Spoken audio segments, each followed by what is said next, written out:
नमः शिवाय। नवरात्रि के शुभ अवसर पर जय गुरुदेव नमो नमः। गुरुदेव भगवान की सदा ही जय हो। दोस्तों, नवरात्रि के शुभ अवसर पर कोई अभागा ही होगा जो माता रानी की कृपा पाने के लिए इस वीडियो को नहीं देखेगा। आज की जानकारी लाखों करोड़ों खर्चने पर भी नहीं मिलेगी। हमारे हिंदू धर्म में देवी माता रानी के अनेक स्वरूप कहे गए हैं, जिसमें वृक्षों को भी मां देवी के स्वरूप कहा जाता है। तो आज मैं आप लोगों को ऐसे वृक्षों के बारे में बताऊंगा जिनको नवरात्रि में छूना बेहद शुभकारी बताया गया है। नवरात्रि में इनको छूने से शत्रु दोष, कर्ज दोष, गरीबी दोष सब समाप्त होते।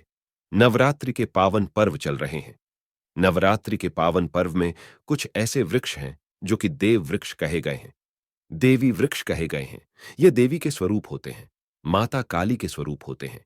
और हमारे धर्म में पेड़ पौधे को देवी देवता मान करके हम इनकी पूजा करते हैं, और हमें पूजा भी जरूर करनी चाहिए। साइंस भी कहता है पेड़ पौधे मनुष्यों को फ्री में प्राण वायु प्रदान करते हैं, और पेड़ पौधे हमें ऑक्सीजन देते हैं, और हमारे जो कार्बन डाइऑक्साइड होता है उसे ग्रहण करके सभी प्रकार के जितने भी नकारात्मक चीज होते हैं उसे अपने अंदर में स्वयं सोख लेता है और हमें ताज प्रदान करते हैं। तो पेड़ पौधे स्वयं तेज धूप में तपता है, लेकिन मनुष्य को शीतल छाया प्रदान करता है। तो नवरात्रि के समय में कुछ ऐसे पेड़ पौधे हमारे धर्मशास्त्र में कहे गए हैं जिनको छूने मात्र से व्यक्ति के बंद किस्मत के ताले खुल जाते हैं, व्यक्ति का सौभाग्य चमक जाता है। हमारे शास्त्रों में पेड़ पौधों को बहुत ही गुणकारी कहा जाता है, क्योंकि इनमें साक्षात देवता होते हैं। अनेक बीमारी का उपचार पेड़ पौधों में ही छुपा है, जड़ी बूटी में ही छुपा है। और भगवान श्री कृष्ण ने गीता में स्वयं कहा है कि वृक्षों में मैं पीपल का वृक्ष हूं। पीपल के वृक्ष को वृक्षों का राजा कहा जाता है। इसीलिए कृष्ण भगवान ने कहा, पत्ता पत्ता मैं ही हूं, क्योंकि पीपल वृक्ष की जो आयु होती है सबसे ज्यादा होती है, सबसे अत्यधिक होती है। पीपल वृक्ष सर्वशक्तिमान होता है। पूजा पाठ में अत्यधिक इसका महत्व होता है। दोस्तों, इसीलिए भगवान श्री कृष्ण ने गीता में स्वयं कहा है कि मैं वृक्षों में पीपल का वृक्ष हूं। तो चलिए, आज मैं आप लोगों को नवरात्रि के समय में छुए जाने वाले वृक्ष के बारे में बताऊंगा। तो जय माता दी अवश्य लिख दीजिए कमेंट में। दोस्तों, हमारे धर्मशास्त्र में अनेक ऐसे वृक्ष हैं जो कल्याणकारी होते हैं, मंगलकारी होते हैं। अगर इस वृक्ष को छू लेते हैं तो आपकी सभी प्रकार की परेशानी है, सभी प्रकार के कष्ट हैं, यह सब समाप्त हो जाते हैं। खास करके नवरात्रि के समय में इसका असर कई लाख गुना होता है। नवरात्रि के समय को शक्ति का पर्व कहा जाता है। शक्ति पर्व क्यों कहा जाता है? क्योंकि इस समय अचेत जो वस्तु होती हैं वो भी चेतना युक्त हो जाती है। अर्थात इस समय जो शक्ति हमारे धरती लोक में आ जाती है, नौ दुर्गा को क्या बोल सकते हैं? हम शक्ति बोल सकते हैं। तो माता रानी इस धरा पर आती है, इस पृथ्वी लोक पर आती है, तो जितने भी पेड़ पौधे हैं, जीव जंतु हैं, चल अचल सभी प्रकार के जो वस्तु हैं, यह सब में प्राण आ जाते हैं, न सब में शक्ति निहित हो जाती है, जागृत हो जाती है।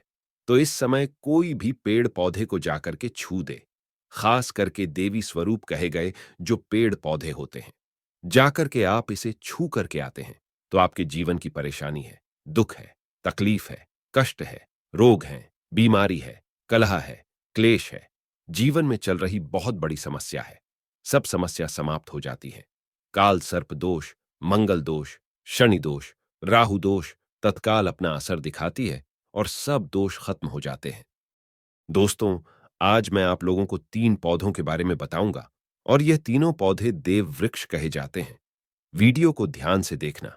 अगर आज की वीडियो मिस कर दी तो फिर सारी जिंदगी आपको पछताना पड़ेगा, क्योंकि नवरात्रि ही एक ऐसा पर्व होता है, एक ऐसा समय होता है, केवल 9 दिनों के भीतर में आपको लंबी पूजा पाठ करने की जरूरत नहीं पड़ती।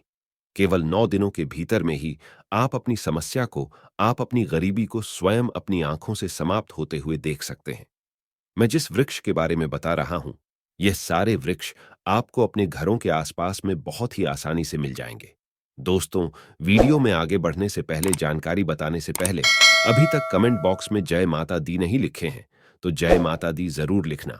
जब आप हमारे कमेंट बॉक्स में जय माता दी लिखते हैं तो हमें काफी हर्ष होता है, काफी उल्लास होता है। आप हमारी वीडियो को लाइक करते हैं तो हमारा मनोबल बढ़ता है, और आप सभी लोगों के लिए इस प्रकार ज्ञान भरी जो अच्छी अच्छी जानकारी होती हैं, आप सभी लोगों के लिए लेकर के आते हैं। तो अगर आप इस प्रकार की जानकारी में इंटरेस्ट रखते हैं तो स्पिरिचुअल ट्री चैनल को अगर सपोर्ट करना चाहते हैं तो आप हमारे चैनल को सब्सक्राइब कर हमारा सपोर्ट जरूर करें। दोस्तों, मेरे जो उपाय होते हैं, आप लोगों को मैं सरल से सरल आसान उपाय बताता हूं, जो भी हमारे गुरुदेव ने हमें सिखाया है। जो उपाय बहुत ही सरल होते हैं, बहुत ही आसान होते हैं, और ये राम बाण की तरह काम करते हैं। जिस प्रकार प्रभु राम के जो बाण होते हैं अछूंग होते हैं, उसी प्रकार मेरे वीडियो में बताए गए जो उपाय होते हैं अचूक होते हैं, कभी भी प्रभावहीन नहीं होते हैं। तो वीडियो को ध्यान से देखना। कौन से ऐसे 3 वृक्ष हैं जिसे हमें छूकर के नवरात्रि के समय में जरूर आना चाहिए? एक खास बात सभी दर्शकों को बताना चाहूंगा। नवरात्रि के समय में जितना ज्यादा हो सके देव वृक्ष की पूजा जरूर करना। दोस्तों, देव वृक्ष में कई प्रकार के वृक्ष होते हैं। चलिए मैं आप लोगों को बताना चाहूंगा कौन से वृक्ष को छूने से हमारी गरीबी मिटती है। पहला जो वृक्ष है, बेल का वृक्ष। जो बेल का वृक्ष है, यह वृक्ष माता पार्वती के पसीने से उत्पन्न हुआ है। स्कंद पुराण के अनुसार जो माता पार्वती है, यह देवी स्वरूप कही गई है, अर्थात ये 9 दुर्गा के स्वरूप कही गई हैं। तो स्कंद पुराण की कथा में कहा गया है, जो बेल का वृक्ष है, माता पार्वती के पसीने से उत्पन्न हुआ है। इसकी डाली में पार्वती, जड़ में ब्रह्म, तने में विष्णु एवं समस्त जो हिस्से हैं उसमें भगवान शंकर जी बसते हैं। संध्या काल में शिव मंदिर के समीप या 9 दुर्गा मंदिर के समीप जो बेल के वृक्ष हैं, इसके नीचे में घी का दीपक जलाने से व्यक्ति धनवान, गुणवान एवं पराक्रमी बनता है। व्यक्ति के सभी प्रकार के मनोरथ की पूर्ति होती है। हमारे धर्मशास्त्र यह भी कहते हैं, नवरात्रि के समय में अगर कोई भी व्यक्ति, जी हां, नवरात्रि के समय में अगर कोई भी व्यक्ति बेल के वृक्ष को माता 9 दुर्गा का ध्यान करते हुए 7 बार छू करके आ जाते हैं, तो ऐसे व्यक्ति की तत्काल अगर उपवास व्रत रखा है, ध्यान से सुनिएगा, जो लोग उपवास व्रत रखे हैं, ऐसे व्यक्ति की थकान सुस्ती तत्काल चली जाती है। ध्यान से सुनिए, जो व्यक्ति उपवास रखे हैं, व्रत रखे हैं, ऐसे व्यक्ति को नवरात्रि के समय में जितना ज्यादा हो सके संध्या काल में बेल के वृक्ष को जरूर छूना चाहिए। केवल आप ज्यादा नहीं छू सकते तो 7 बार छू करके जरूर आ जाना, और बेल वृक्ष के नीचे में घी का दीपक जरूर जला देना। दोस्तों, घी का दीपक जलाते हैं तो इसके क्या फायदे मिलते हैं, यह भी इस वीडियो में बताऊंगा। मैं सारी जानकारी इस वीडियो में विस्तार से बता रहा हूं, इसलिए आज की वीडियो थोड़ी बड़ी बन सकती है। हो सकता है 15 मिनट की वीडियो बन जाए, लेकिन अपना पूरा समय जरूर देना, क्योंकि जब हम उपवास व्रत रखते हैं तो हमारे शरीर में काफी थकान आ जाती है। हमारे शरीर में ऊर्जा की कमी होने लगती है।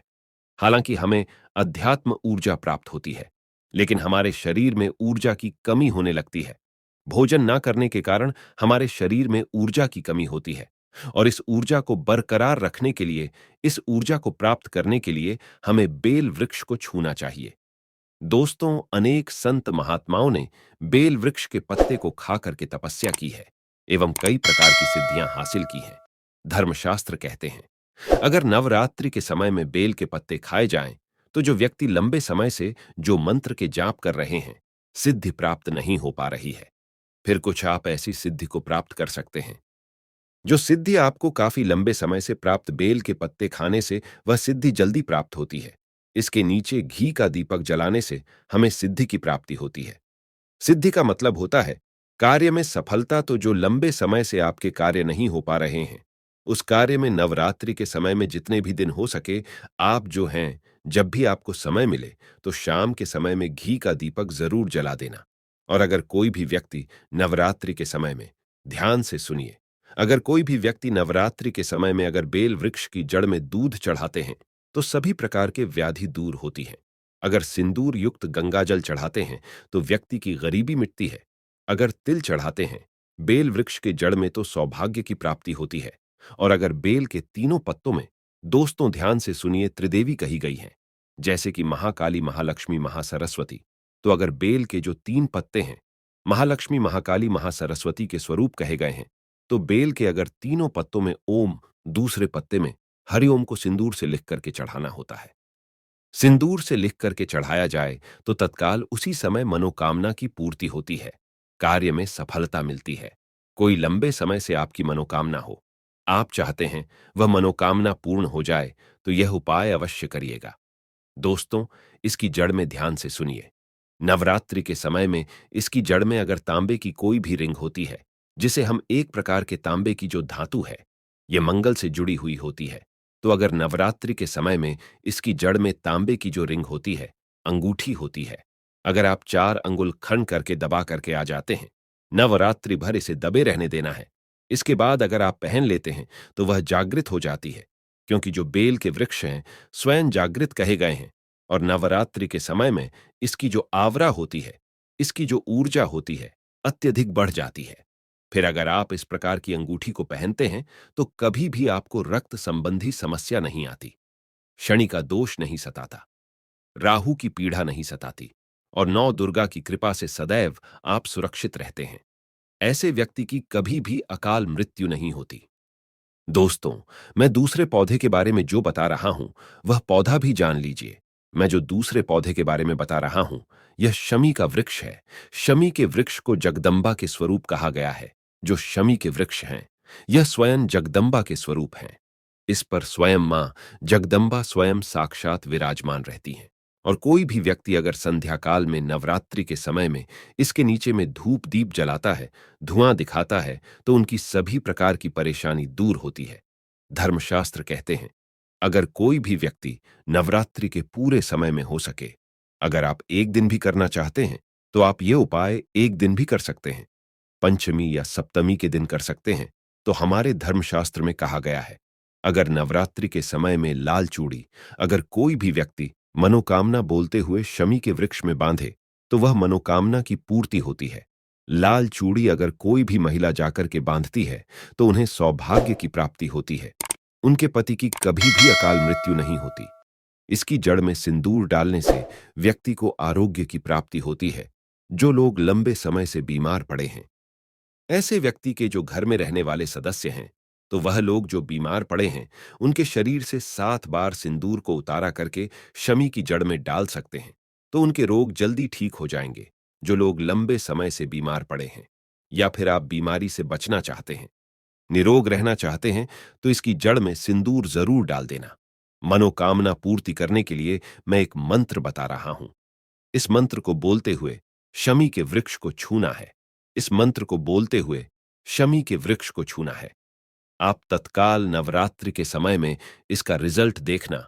जैसे ही नवरात्रि समाप्त होगा, आपकी जो मनोकामना है उसकी पूर्ति हो जाएगी। आपकी जो दरिद्रता है वह दरिद्रता समाप्त हो जाएगी। तो मंत्र कौन सा है? तो आपको बोलना है, मम मनोरथे पूरे मम दरिद्रनाश। यह मंत्र आपको बोलना है। यह मंत्र बोलते शमी के वृक्ष को छूना है। सभी प्रकार के आपके मनोरथ की पूर्ति होगी। आपकी जो दरिद्रता है, दरिद्रता समाप्त हो जाएगी, छू मंत्र हो जाएगी। यह आपको छूते हुए बोलना है। आप चाहते हो तो नवरात्रि के समय में मौली धागे भी शमी के वृक्ष पर बांध सकते हो। अधिकतर लोग मौली धागे बांधते हैं। मौली धागे बांधने से माता रानी आपसे बंध जाती है। दोस्तों, कहने का मतलब है कि माता रानी आजीवन आपका साथ देती है, आपके हर कदम में मार्गदर्शन करती है। इसकी जड़ की मिट्टी ला करके ध्यान से सुनिए। नवरात्रि के समय में अगर आप जो है नौ दुर्गा के उपवास नहीं कर पा रहे हैं, व्रत नहीं कर पा रहे हैं किसी कारणवश, तो केवल इसकी जड़ की मिट्टी लाकर के नवरात्रि के समय में स्नान करने से व्यक्ति का भाग्य उदय हो जाता है। व्यक्ति का भाग्य चमक जाता है। व्यक्ति की जो फूटी किस्मत होती है वह भी चमक जाती है। आप में से अधिकतर लोग बोलते हैं ना कि हमसे लक्ष्मी नाराज हो चुकी है, लक्ष्मी हमारे घर में आना ही बंद कर चुकी है। तो आप चाहते हैं कि लक्ष्मी की कृपा प्राप्त हो जाए, तो नित्य नवरात्रि के समय में इसकी मिट्टी को लाकर के नवरात्रि के समय में स्नान करना शुरू कर दीजिए। नहाने वाले पानी में डाल करके स्नान करना शुरू कर दीजिए। आपके शरीर से दोष दूर हो जाएंगे। आपके शरीर से किसी भी प्रकार की पीड़ा है, नकारात्मक शक्ति आपके शरीर में प्रवेश कर गई है, वह भी समाप्त हो जाएगी। दोस्तों, तीसरे क्रम में मैं जिस वृक्ष के बारे में बता रहा हूं, मित्रों, इस वृक्ष को देव वृक्ष भी कहा जाता है। जो तीसरा वृक्ष है वह है परिजात का वृक्ष। परिजात का वृक्ष समुद्र मंथन से उत्पन्न हुआ था और यह देवराज इंद्र के नंदन वन में स्थापित किया गया था। परिजात वृक्ष भगवान कृष्ण ने मानव जन कल्याण के लिए धरती लोक पर लाए थे। जो पारिजात का वृक्ष है, इसे भी लक्ष्मी का स्वरूप कहा गया है, क्योंकि माता लक्ष्मी भी समुद्र से उत्पन्न हुई है। और परजात के वृक्ष भी समुद्र से उत्पन्न हुआ। इस नाते ये माता लक्ष्मी की बहन कही जाती है, तो ऐसा माना जाता है कि कोई भी मनुष्य उनके शरीर में कितनी भी ज्यादा थकान हो, कितनी भी पीड़ा हो, जैसे कि नवरात्रि के अगर आप व्रत रख रहे हैं, व्रत के दौरान अगर आपके शरीर में थकान है, पीड़ा है, तो परिजात के वृक्ष को शाम के समय में छू करके जरूर आ जाना। आप चाहते हो तो नवरात्रि के किसी भी टाइम में आपको टाइम मिले, उस समय में जाकर के इसके वृक्ष को छू सकते हैं। इसके वृक्ष को छूते ही तत्काल शरीर से पीड़ा है, जो थकान है, सुस्ती है, कमजोरी है, वह समाप्त हो जाती है। इस वृक्ष के नीचे में अगर नवरात्रि के समय में घी का दीपक जलाया जाए, चुटकी भर सिंदूर अगर इसकी जड़ में डाला जाए, तो सभी प्रकार की मनोकामना की पूर्ति होती है। लेकिन आपको प्रार्थना जरूर करनी है कि हे परिजात वृक्ष, आप देवी स्वरूप कहे जाती हैं, आप हमारी सभी प्रकार की पीड़ा को दूर करें। ग्रह दोष है, पितृ दोष है, लक्ष्मी दोष है, इसे आप समाप्त करें। लक्ष्मी स्वयं आपकी बहन है। माता लक्ष्मी का हमारे जीवन में प्रवेश कर जाए, इस प्रकार का आप हमें आशीर्वाद प्रदान करें। इस प्रकार से आप इनसे जो है मनोकामना बोल सकते हैं, मनोरथ बोल सकते हैं। यह लक्ष्मी की बहन कही गई है, क्योंकि समुद्र मंथन से यह उत्पन्न हुआ है। तो अगर आप भी जल्द धनवान बनना चाहते हैं, आपके जीवन में कोई कामना है, कोई कामना अधूरी रह गई है, तो हमने 3 वृक्ष के बारे में बताया है। इन 3 वृक्ष को नवरात्रि के समय में छूना शुरू कर सकते हैं। और अगर कोई व्यक्ति यह तीनों वृक्ष को छू लेते हैं, ध्यान से सुनिए, अगर तीनों वृक्ष को छू लेते हैं, तो ऐसे व्यक्ति के कार्य सफल होने से, ऐसे व्यक्ति की मनोकामना पूर्ण होने से दुनिया की कोई भी शक्ति नहीं रोक पाएंगी। मनोकामना पूर्ति करने के लिए, कार्य में प्रगति प्राप्त करने के लिए, अपनी किस्मत को चमकाने के लिए, सोए हुए भाग्य को जागृत करने के लिए नवरात्रि में यह उपाय जरूर करिएगा। दोस्तों, यह उपाय सोने पर सुहागा होगा। यह आपकी जिंदगी को संवार देंगे, आपकी जिंदगी में चल रही परेशानी को दूर कर देंगे। तो यह जानकारी कैसी लगी, हमें कमेंट सेक्शन में जरूर बताना। और इस जानकारी को अपने तक सीमित मत रखना, इस जानकारी को आगे जरूर शेयर करना, क्योंकि ज्ञान बांटने से ज्ञान बढ़ता है। हो सकता है आप इस वीडियो को शेयर आगे करेंगे तो कोई व्यक्ति नवरात्रि के समय में थकान महसूस करते हैं, पीड़ा महसूस करते हैं, नवरात्रि के समय उनको होती है, किसी भी प्रकार के कष्ट होते हैं, तो इन वृक्षों को छू करके सारे कष्टों से छुटकारा पा सकते हैं। तो समाज कल्याण हेतु इस वीडियो को आगे जरूर शेयर करना। कमेंट बॉक्स में अभी तक जय माता दी नहीं लिखा है, तो जय माता दी लिख दीजिए। आज की जानकारी यहीं पर समाप्त करता हूं। ओम नमः शिवाय। जय माता दी। हर हर गंगे। जय गुरुदेव। नमो नमः।